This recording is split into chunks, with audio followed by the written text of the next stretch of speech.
Malliotakis, Republican from New York, joins me now. Congresswoman, you will be at the hearing.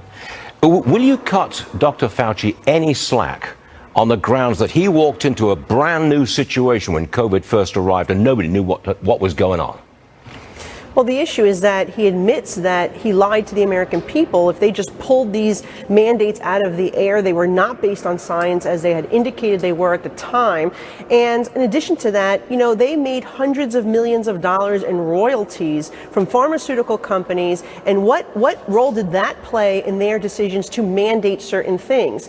And so we do have a lot of questions for him. Is that, but there's also the extremes that they went to use personal communication for government correspondence to hide from the American people so they would not be subjected to freedom of information law. Somebody within this circle is lying to Congress and is committing perjury because their stories are not matching up. So there are a lot of questions here for us to get to the bottom of what exactly took place here, including why Dr. Fauci suppressed the lab leak theory, now saying, when he came before us for the transcribed interview, now saying it was not a conspiracy theory, it could very well have come from the lab leak. He went out of his way to suppress that lab leak theory and try to pin it as a conspiracy theory. And guess what? Department of Energy, FBI, all saying that the evidence is showing that it did emerge from a lab. And Dr. Redfield from the CDC, who's a former director, says that American tax dollars were sent to the Wuhan lab, and he thinks that it was used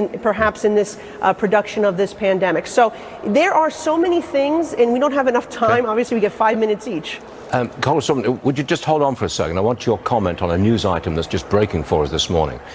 Two NYPD officers, New York City guys, they were shot in the line of duty overnight, and we're learning that the suspect is a migrant who recently crossed the southern border. Do we have any more details on this? We do. A 19-year-old. He crossed into the U.S. at Eagle Pass less than a year ago, last July. He's from Venezuela, and he is living at a migrant shelter near LaGuardia Airport. He is accused of shooting two cops in Queens, New York, this morning. So what happened was officers tried to pull him over.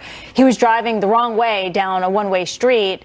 He then ditched the scooter and ran away. That's when the shootout began. Those two officers are okay. One was hit in the back, one in the stomach. They are said to be in, quote, good spirits. Fortunately, they were wearing their bulletproof vests. Congresswoman Malliotakis, come back in, please, because this is New York City. Isn't that our worst fears about these migrants coming here?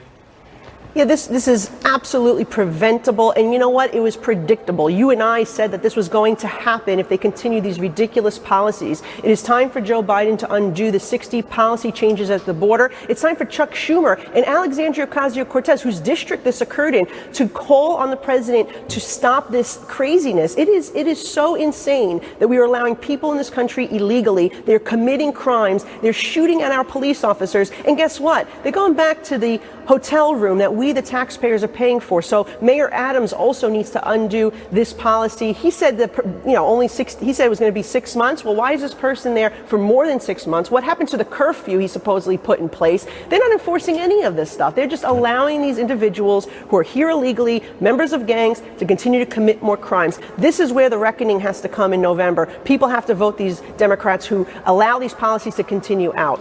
Dreadful. Congresswoman Malliotakis, thank you very much for being with us this morning. Very important today. Thank you. Thank you, ma'am.